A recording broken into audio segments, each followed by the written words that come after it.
আসসালামু আলাইকুম সবাইকে। অনেক দিন পর আবার চলে আসলাম নতুন একটা ব্লগ নিয়ে। অনেক দিন বলতে লং টাইম হয়ে গিয়েছে। এতদিন সরি, আমি অনেক সিক, আমার শরীরটা ভালো না।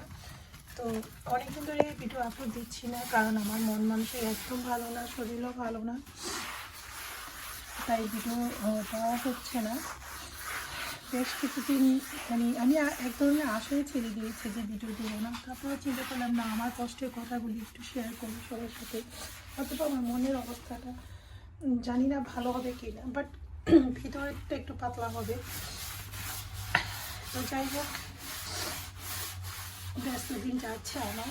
কাজ আর বাসা কাজ, ফ্যামিলিকে সময় দেওয়া, ফ্যামিলি বলতে আমার ছেলেকে, ওকে টেক কেয়ার করতে হয়, সব কিছু ওকে সময় যতটুকু পারি দেওয়ার চেষ্টা করি। তো আজকে আমার অফিসে কাজে যাই, আমি বাসায় রান্নাবান্না করছি। তো ইউকের অবস্থা তো অনেকেই জানেন, যারা বর্তমানে ইউকেতে আছেন, খুবই ভয়ানক। তুষারপাত হচ্ছে বেশ কিছুদিন ধরে, আজকেও আছে। তোমার বাইরে যাওয়ার কথা ছিল, বাট একটা দাওয়াতও ছিল, ওইটাও আমি অ্যাভয়েড করেছি, না করে দিচ্ছি আর কি, যাবো না এই সপ্তাহে। দেন বাইরে যাওয়ার কথা ছিল, আমি জানি না যেতে পারবো কি না, একটু কাজ আছে। আর মন মানসিক খারাপ, কারণ আমার একটা মাত্র বোনের হাজব্যান্ড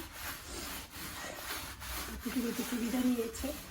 সবাই ওনার জন্য দোয়া করবেন, ওনাকে মাফ করে দেয় আর বেস্ট রিসিভ করে।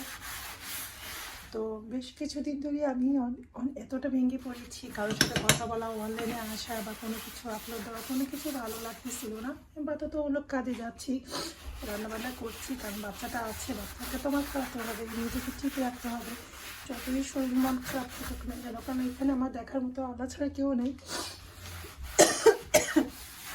সরি, সবাই ইগনোর করবেন, কারণ আমার শরীরটা অনেক খারাপ, অনেক ঠান্ডা লাগছে। তো যাই হোক, এর মধ্যে আমার বোনও অসুস্থ হয়ে গেছে, আমার আব্বু অসুস্থ হয়ে পড়ছে। সব কিছু নিয়ে মন মানসিক শরীর সব কিছুই খারাপ।